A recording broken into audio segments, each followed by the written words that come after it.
Logo short తీసిన తర్వాత frame అటు పెట్టు.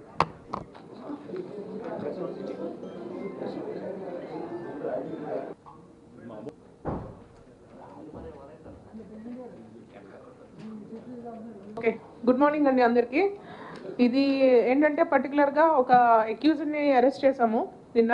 అతన్ని ఇవాళ రిమాండ్కి పంపిస్తాము. ఇది బేసికల్గా మ్యూల్ అకౌంట్స్కి సంబంధించిన కేసు. ఇది ఇప్పటిది కాదు, 2021ది. 2021లోని 21 నుంచి 2019 నుంచి యాక్చువల్గా 2019 నుంచి ఈ అక్యూజ్డ్ పేరు ఎవరంటే నీలం పవన్ కుమార్. యాక్చువల్గా మా దగ్గరికి కంప్లైంట్ వచ్చింది, యాక్సిస్ బ్యాంక్ నుంచి కంప్లైంట్ ఇవ్వడం జరిగింది. పలు పోలీస్ స్టేషన్ పరిధిలోని కొంతమంది వ్యక్తులు కొన్ని అకౌంట్స్, అంటే దాదాపు ఈచ్ అండ్ ఎవ్రీ బ్యాంక్లోని కొన్ని అకౌంట్స్, ఒక బ్యాంక్లో ఒక బ్రాంచ్లో, ఒక యాక్సిస్ బ్యాంక్ బ్రాంచ్లోని ఒక 10 అకౌంట్లు, ఒక 5 అకౌంట్స్, 6 అకౌంట్స్, అలాగే ఆల్ టుగెదర్ 3 పోలీస్ స్టేషన్స్ పరిధిలోని ఒక 26 అకౌంట్స్ కొంతమంది ఖాతాలు ఓపెన్ చేసి, అది సేవింగ్స్ బ్యాంక్ ఖాతాలు, అది ఓపెన్ చేసి దాని ద్వారా అవి ఎలా ఇచ్చారంటే picture, those accounts are salaried accounts అన్నట్టు, శాలరీ పర్పస్ కోసం ఓపెన్ చేసిన అకౌంట్స్ అన్నట్టు చేసి దాని ద్వారా క్రెడిట్ కార్డ్స్ అండ్ దాని ద్వారా లోన్స్, చాలా మటుకు లోన్స్ తీసుకొని, ఈ లోన్స్ క్రెడిట్ కార్డ్ ద్వారా తీసుకున్న లోన్స్, మామూలుగా ఖాతాల ద్వారా తీసుకున్న లోన్స్ దాదాపు ఒక 5.6 crores వరకు తీసుకొని ఎగ్గొట్టడం జరిగింది అనేది కంప్లైంట్ మా దగ్గర. సో అది we thought initially that it is a group of persons, ఎందుకంటే ఇన్ని అకౌంట్స్ ఇన్వాల్వ్ అయ్యాయి కాబట్టి గ్రూప్ ఆఫ్ పర్సన్స్ చేశారని చెప్పి అనుకున్నాము. సో వీ స్టార్టెడ్ ఇన్వెస్టిగేషన్ చేస్తూ through technical evidence and also account analysis, ఇంకా వేరే బేసికల్గా ఈ కేసు ఛేదించిన మటుకు టెక్నికల్ అనాలిసిస్ ద్వారా. సో దానిలోని ఇన్వెస్టిగేట్ చేసి నీలం పవన్ కుమార్ అనే వ్యక్తి is the person who is behind this fraud అనేది మేము కనుక్కున్నాం. ఇది సైబర్ క్రైమ్లో ఎందుకు రిపోర్ట్ చేయబడిందంటే ఇంపర్సనేషన్ చేశాడు అండ్ వేరే వాళ్ళ ఐడెంటిటీస్ని థెఫ్ట్ చేసి దాని ద్వారా ఖాతాలు ఓపెన్ చేశాడు. అలాగే మ్యూల్ అకౌంట్స్ ఓపెన్ చేసి ఆ మ్యూల్ అకౌంట్స్ ద్వారా బ్యాంక్ వాళ్ళని చీట్ చేసి అది తన సొంత లాభానికి యూజ్ చేసుకున్నాడు. కాబట్టి ఒక కేసు రిజిస్టర్ చేయడం జరిగింది.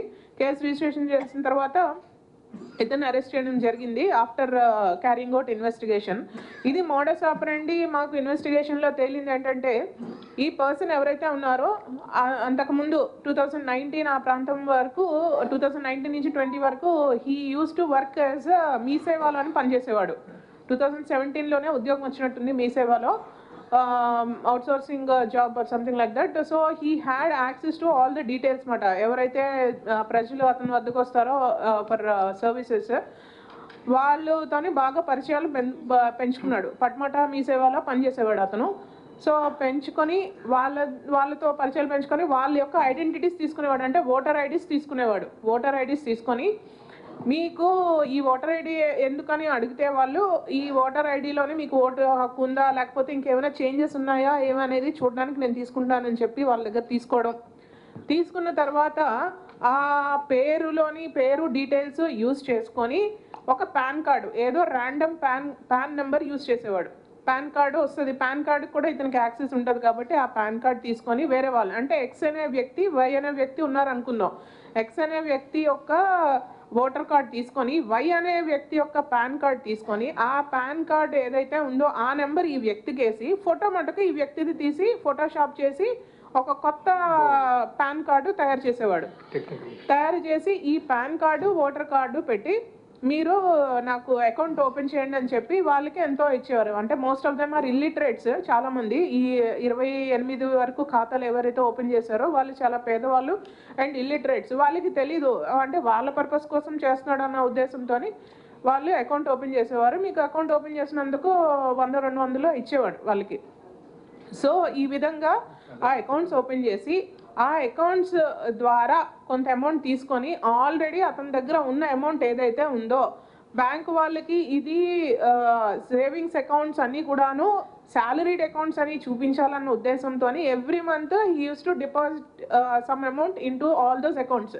అంటే ఖచ్చితంగా మనకి శాలరీ పడుతుంది కదా, ఫస్ట్న సెకండ్న అలా 2వ తేదీన 3వ తేదీన he used to send the same amount 10,000 అయితే 10,000 15,000 ఈ అకౌంట్స్ అన్నిటికీ పంపించడం. ఈ వీటి దగ్గర కిట్, ఇదంతా కిట్ కూడా అక్యూజ్డ్ దగ్గరే ఉంటుంది కాబట్టి again he used to withdraw the amount ఇతని దగ్గర ఉంటుంది. బ్యాంక్ వెళ్ళి ఏటీఎం ద్వారా విత్డ్రా చేసేసుకునేవాడు.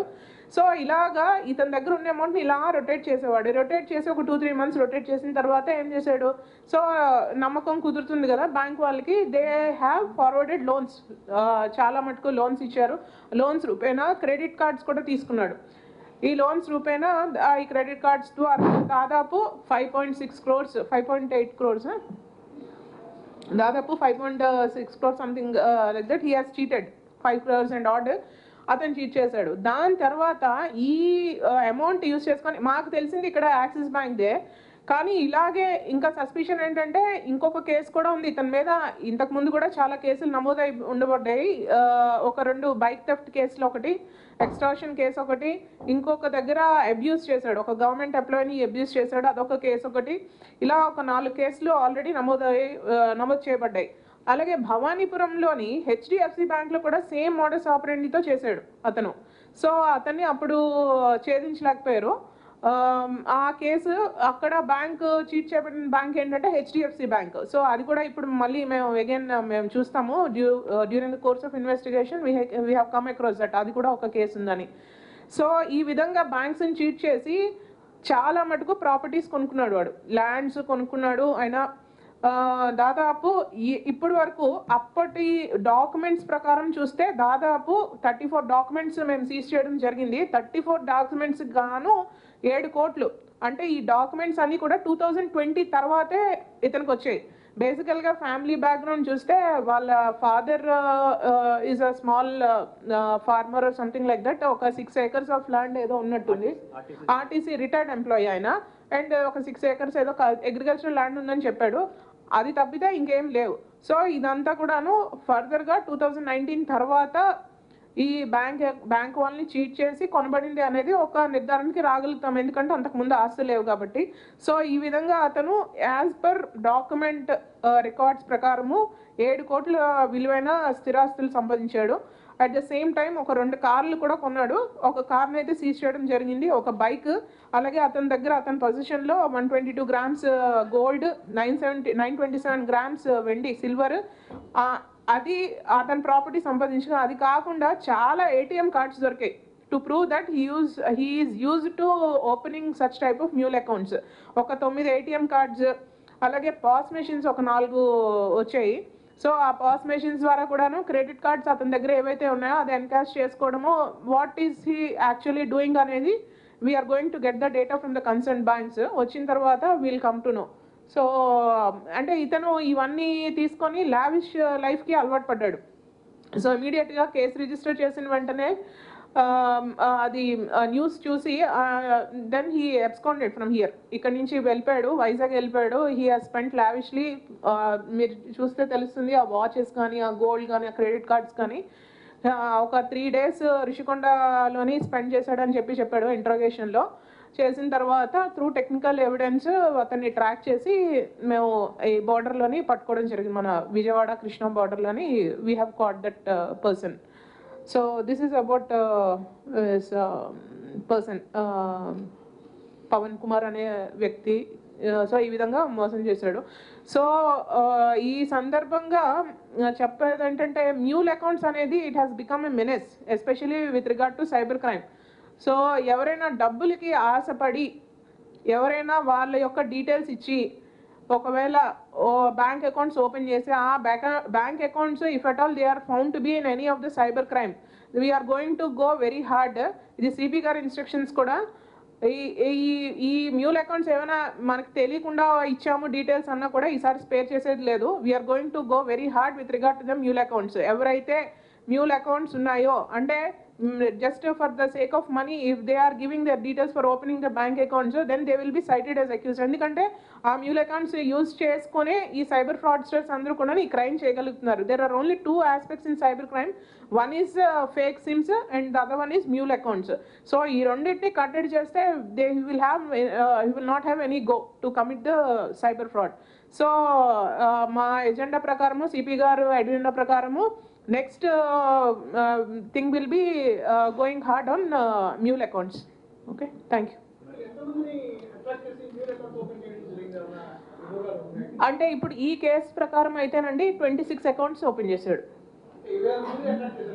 అంటే అట్రాక్ట్ అంటే ఇతను మీ సేవలో పనిచేస్తాడు కాబట్టి హీ విల్ హ్యావ్ యాక్సెస్, వాళ్ళకి కూడా తెలీదు, సో దే హ్యావ్ గివెన్ అలా 26 అకౌంట్స్ ఈ కేసులో. ఇంకా మనకి ఇప్పుడు చూస్తే అతను చీట్ చేసింది 5.6 crores ఆర్డ్, కానీ మనకు ఆస్తులు విలువ వచ్చింది దాదాపు 7 crores వచ్చింది. So these banks are not, అంటే he's not limited only to this bank Axis bank, ఇంకా హెచ్డిఎఫ్సి బ్యాంక్ కూడా ఉంది కాబట్టి అది చూడాలి. ఇంకా అదర్ బ్యాంక్స్ లోన్ కూడా ఇలా ఏమైనా చీట్ చేశాడు అనేది still investigation has to go on, then will come to know the correct picture. Madam excuse me madam ఉండదండి అది, అంటే కంప్లీట్గా సేవింగ్స్ అకౌంట్ నేను పాత్ర ఉందని చెప్పను, కానీ దే ఆర్ లైక్ వెరిఫికేషన్ ప్రాసెస్లోనే దే ఆర్ బిట్ స్లాక్. ఎందుకంటే ఇంత జరుగుతున్నప్పుడు ఫర్ ద పాస్ట్ 3 years జరుగుతున్నప్పుడు verification process is not fool proof system లేదనేది చెప్పగలుగుతాం మనం. పాత్ర అనేది ఇప్పుడు మనం చెప్పలేము, ఎందుకంటే సేవింగ్స్ బ్యాంక్కి వాళ్ళున్న నార్మ్స్ ప్రకారము సేవింగ్స్ బ్యాంక్ అకౌంట్లో చెక్ చేయడము అది ఉండదు. మోర్ ఓవర్ ఇన్నాళ్ళు మనకి మీ అందరికీ తెలిసిందే, నేను అంతకు ముందు కూడా చెప్పాను, ఒక బ్యాంక్లో అకౌంట్ ఓపెన్ చేయాలని అంటే ఏముండేది ప్రాసెస్ మనకి, somebody it use to be very hard కదా. మనం అకౌంట్ ఓపెన్ చేయాలంటే somebody known person has to come to that bank and మనం ఇంట్రడ్యూస్ చేస్తేనే కానీ బ్యాంక్ అకౌంట్ ఓపెన్ చేసేవారు కాదు. కానీ ఇప్పుడు ఏమైపోయిందంటే ఈకేవైసీ అయిపోయింది కాబట్టి ఆన్లైన్లోని they can open the banks. So they have to develop a fool proof system so that this type of crimes will not happen. అది చెకింగ్ వెరిఫికేషన్ ప్రాసెస్ కొంచెం చేయాలనేది ఇట్స్ మై ఒపీనియన్. మేడం అతను ఒక్కడే చేశాడా ఈ స్కామ్ మొత్తం అతను ఒక్కడే చేశాడా, లేకపోతే అతనితో పాటు టీం ఏమన్నా ఉందా, లేకపోతే బ్యాంక్ ఉద్యోగస్తులు బ్యాంక్ ఎంప్లాయీస్ ఇన్వాల్వ్మెంట్ అవుతుందా? ఇంత పెద్ద స్కామ్ అతను ఒక్కడే ఎలా చేయగలిగాడు? అతనికి సంబంధించిన టీంకి సంబంధించిన వివరాలు ఏమైనా ఉన్నాయా, లేకపోతే బ్యాంక్ ఎంప్లాయీస్? ఎందుకంటే అతను కేవలం పర్టికులర్ ఒక బ్యాంక్నే ఎంచుకున్నాడు. సో ఆ బ్యాంకులో ఎవరైనా పై స్థాయి అధికారులు కానీ కింద స్థాయి అధికారులు కానీ ఎవరైనా సహకరించారా? బేసికల్గా ఇప్పుడు ఇన్వెస్టిగేషన్లో బ్యాంక్ వాళ్ళ పాత్ర మాకు తేలలేదు, ఫస్ట్ థింగ్. సెకండ్ థింగ్ ఏంటంటే దీనికి మ్యూల్ అకౌంట్స్ మాత్రమే, these are the main crux ఏంటంటే మ్యూల్ అకౌంట్స్ ఓపెన్ చేయడము. అతనుకున్న యాక్సెస్ బట్టి అతను ఓపెన్ చేశాడు. అయితే ఈ మ్యూల్ అకౌంట్స్ ఓపెన్ చేయడంలో ఇంకొక వేరే అతను కూడా ఉన్నాడు, హూ హ్యాస్ ఫెసిలిటేటెడ్ వీళ్ళని తీసుకురావడము, మీడియేటర్గా బిహేవ్ చేసి అతనికి డబ్బులు ఇవ్వడము. ఇంకో 2 వ్యక్తులు కూడా మాకు తారసపడ్డాడు. సో దాని విధంగా ఇట్ ఈస్ అన్ ఆర్గనైజ్డ్గానే చేశాడు. బట్ ఈ అతని ఇంట్రాగేషన్లో చెప్పింది ఏంటంటే మాకు that other than these 2 persons ఇంకా వేరే వాళ్ళది రాలేదు. Further investigation will do. ఈ 34 ప్రాపర్టీ డాక్యుమెంట్స్ కూడా మొత్తం అన్ని కూడా ఇతని పేరు మీద పర్చేస్, అన్ని అతని పేరు మీదే ఉన్నాయండి. All documents are in his name, under his name. Madam ఇంత జరుగుతున్నప్పుడు మామూలుగా ఒక చిన్నవాడికి లోన్ ఇవ్వాలంటే బ్యాంక్స్ హౌస్ వెరిఫికేషన్ చేస్తుంది, డాక్యుమెంట్ వెరిఫికేషన్ చేస్తుంది, డైరెక్ట్గా ఒక ఎంప్లాయీ వెళ్ళి ఇంటికి వెళ్ళి ఆ ఫోటో అథెంటికేషన్ తీసుకుంటాడు. కానీ ఇలాంటివి అంటే శాలరీ స్లిప్స్ కూడా పెట్టారని మీరు దీంట్లో మెన్షన్ చేశారు. అంటే శాలరీ బేసిక్గా ఆ కంపెనీని కూడా ఈ లోన్ ఇచ్చేటప్పుడు అసలు ఉన్నాడా పనిచేస్తున్నాడా లేదా ఎంక్వైరీ చేయాలి. అంటే టోటల్గా మీరేమో అసలు బ్యాంక్ వాళ్ళది ఇంకా ఉందా లేదా అని చెప్తున్నారు. అసలు దీంట్లో మనం చూసినట్లయితే టోటల్గా బ్యాంక్ వాళ్ళదే తప్పు ఎక్కువ కనబడతా ఉంది. ఇప్పుడు ఈ ఎంప్లాయీస్ అని అంటున్నారు కదా, మీరు కంపెనీస్ అంటున్నారు కదా, ఇతను ఒక 2-3 షెల్ కంపెనీస్ లాగా కూడాను ఆ కంపెనీ సూట్ కేస్ కంపెనీస్ అంటారు కదా, that he has opened. So ఆ investigation still we haven't done. ఇప్పుడు ఆ షెల్ కంపెనీస్ ఓపెన్ చేస్తే మీరు చెప్పినట్టు బ్యాంక్ వాళ్ళు they have to go to that site, they have to verify and then they have to forward the loans. That aspect still investigation is going on since we have caught that person and 24 hours మనం పంపించాలి. కాబట్టి మేము చేసిన తర్వాత investigation చేసిన part ఇది పెట్టాము. దాని తర్వాత బ్యాంక్ వాళ్ళ నెగ్లిజెన్స్ ఉందా, లేకపోతే is there anybody some from the bank side who has provided some assistance, లేకపోతే ఇతను ఒక్కడే చేశాడు అనేది ఫర్దర్ ఇన్వెస్టిగేషన్లో విల్ ఫైండ్ అవుట్. బ్యాంక్ ఎవరైనా ఇన్వాల్వ్ అయి ఉన్నారని తెలిస్తే వాళ్ళ మీద చర్యలు తీసుకునే డెఫినెట్గానండి, డెఫినెట్గా. ఇప్పుడు మీరు అంతకు ముందు కేసులో కూడా చూస్తాం, మ్యూల్ అకౌంట్స్ కేసులో one of the bank employee ఒకటి కేసు రిజిస్టర్ చేశాము. లాస్ట్ ఇయర్ రిజిస్టర్ చేసిన కేసులో bank employee though he's not a permanent employee, outsourcing employee ఉన్నారు, అతను అరెస్ట్ చేసి పంపించాం since is a part of it. అంటే crime is crime, it's this no bar ఎవరికైనా. Okay,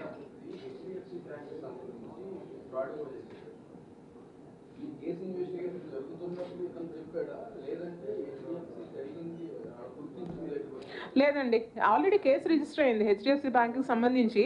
they have investigated but they couldn't find, అంటే ఇది reach అవ్వలేకపోయారు, ఈ person అని రీచ్ అవ్వలేకపోయారు.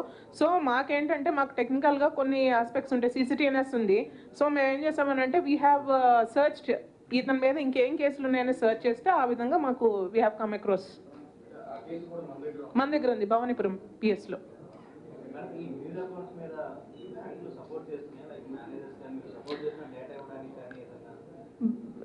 ఏంటి వివరాలు ఇవ్వడానికి వెనకాడట్లేదు, కానీ I don't know the reason. వాళ్ళకి కూడా పనులు ఉన్నాయో ఎందుకు తెలియదు కానీ, బట్ మ్యూల్ అకౌంట్స్ మేమైతే ఐడెంటిఫై చేసి ఇవ్వడం జరిగింది. అండ్ ఏ బ్యాంకులోని ఎన్ని మ్యూల్ అకౌంట్స్ చేశారు అనేది మేము ఐడెంటిఫై చేసి ఆ బ్యాంక్ వాళ్ళకి ఈకేవైసీకి పెట్టడం జరిగింది. వాళ్ళ పాలసీస్ ప్రకారము I think that should go to the central head office and then they have to provide. So ఇది త్వరితగతం చేస్తే బ్యాంక్ వాళ్ళు సహాయం ఎట్టి పరిస్థితుల్లో మాకు అవసరం. ఎందుకంటే unless until they give that details, ఆ బ్యాంక్ అకౌంట్ ఎవరి పేరు మీద ఉందనేది ఇవ్వకపోతే we cannot catch the actual culprit. ఇప్పుడు వాళ్ళు డబ్బులు తీసుకొని ఇవ్వచ్చు, కానీ ఎవరికి ఇచ్చారు ఏంటనేది ఆ లింక్ మేము చేసి who is the main person behind all these things అనేది ఫైండ్ అవుట్ చేయడానికి these details are very much essentials. We have been asking them తొందరగా ప్రొవైడ్ చేయమని, so that we can go to the actual person. Madam, cyber crimes next white collar crimes బాగా పెరుగుతున్నాయి అనే విషయం మనకు రాష్ట్ర వ్యాప్తంగా తెలుస్తుంది. మన విజయవాడ ఎలా ఉంది, ఎన్టీఆర్ డిస్ట్రిక్ట్లో ఉంది? పడన్ cyber crimes white economic offences పెరుగుతున్నాయి. మన ఎన్టీఆర్ డిస్ట్రిక్ట్లో ఎలా ఉందండి? ఏమైనా తగ్గినాయా? ఎన్టీఆర్ వైజ్ అంటే నెంబర్ ఆఫ్ కంప్లైంట్స్ పెరిగాయండి, but amount that is loss due to cyber crime has decline to some extent. అంటే ఒక 4 crores ఉండేది ఒక 3 crores రావడం అలా జరిగింది. నెంబర్ ఆఫ్ కంప్లైంట్స్ మటుకు ఎక్కువ ఉన్నాయంటే, but the loss amount is less. ఒక 1500, 2000, 15,000. మనకు తెలుసు కదా సైబర్ క్రైమ్ రిపోర్టింగ్ పోర్టల్ ఉంది, cybercrime.gov.in అని చెప్పి. సో దాంట్లో ఎక్కువ మంది రిపోర్ట్ చేస్తున్నారు, అంటే వాళ్ళకి అవగాహన కూడా వచ్చింది. So we can complain through this portal అని. Among the state I should say that we're standing 4th or 5th place among the number of crimes that are being, but amount loss wise matuku we are inka venka unnam. It's not that we are on the top list. Recovery kadan, amount lost victim lose అయిన amount wise అయితే కొంచెం 8th ఆ place లో ఉన్నాము, but number of acknowledgements wise అయితే we are sometimes we are in the 4th place, sometimes we are in the 5th place.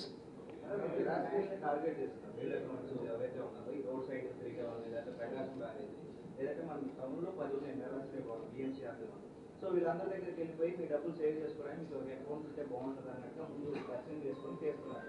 So వాళ్ళకి అమాయకులు తెలియదు, డబ్బులు కొందరు ఇవ్వచ్చు, కొందరు డబ్బులు లేకుండా ఊరికే తీసుకుంటారు. సో ఇట్లాంటి వాటి మీద మీరు ఎలాంటి అంటే జనరల్గా ఇక్కడ అంటే మనకి అట్లీస్ట్ మనం ట్రేస్ చేసిందే మ్యూల్ అకౌంట్స్ ఎవరి పేరు మీద ఓపెన్ చేశారని చెప్పి టెక్నికల్ ఎవిడెన్స్ ద్వారా ట్రేస్ చేసి వాళ్ళని పట్టుకుంటే వాళ్ళ ద్వారా మీడియేటర్ ద్వారా దిస్ పర్సన్ని రీచ్ అవ్వగలిగాం మనం. బట్ ఇలాంటి కొంతమంది మీరు చెప్పినట్టు రోడ్ సైడ్ ఉంటారు, లేకపోతే వ్యాగబౌండ్స్ ఉంటారు, వాళ్ళ దగ్గర నుంచి తీసుకోవాలని అంటే some policy decision has to be taken from the banks. Unless until that person comes, ఇప్పుడు అకౌంట్ ఓపెన్ చేస్తారు, అకౌంట్ ఓపెన్ చేసుకోవచ్చు, there should not be any bar. నా అభిప్రాయం చెప్తున్నాను, అకౌంట్ ఓపెన్ చేసుకున్నా కూడా ట్రాన్సాక్షన్ స్టార్ట్ చేసే ముందు అట్లీస్ట్ బ్యాంక్ వాళ్ళు they have to call that person to the bank. At least for 1 transaction that person should be physically available, 1 or 2 transactions వరకు. And if the transaction is more, ఒక 50,000 ఎంతో ఇది పెట్టుకొని బార్ పెట్టుకొని, if the transaction is more than 50,000 ఖచ్చితంగా ఒకసారైనా కనబడమో ఏదో చేయడమో అలా ఏమైనా పాలసీ డెసిషన్ తీసుకుంటే banks, then only it can be curtailed. If everything is online and there is no verification system, then this crimes will happen. ఓకేనండి, థ్యాంక్ యూ.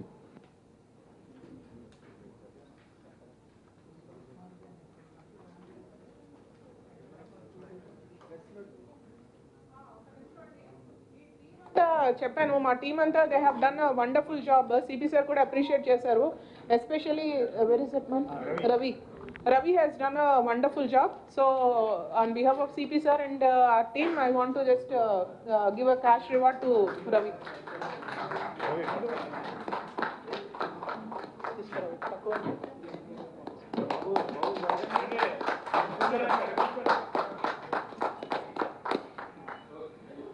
సో ఆ టీమ్ కూడాను కష్టపడ్డారు, వెళ్ళడం కానీ ఫిజికల్ సర్వేలెన్స్ కానీ వీళ్ళందరూ డేటా కలెక్ట్ చేయడం కానీ అండ్ టెక్నికల్గా అతన్ని తీసుకురా, ఎందుకంటే అన్ని మ్యూల్ అకౌంట్సే కాబట్టి ఇతను ట్రేస్ చేయడానికి కొంచెం కష్టం వచ్చింది. Human intelligence and technical both రెండింటిని కలిపి they could trace them. Thank you.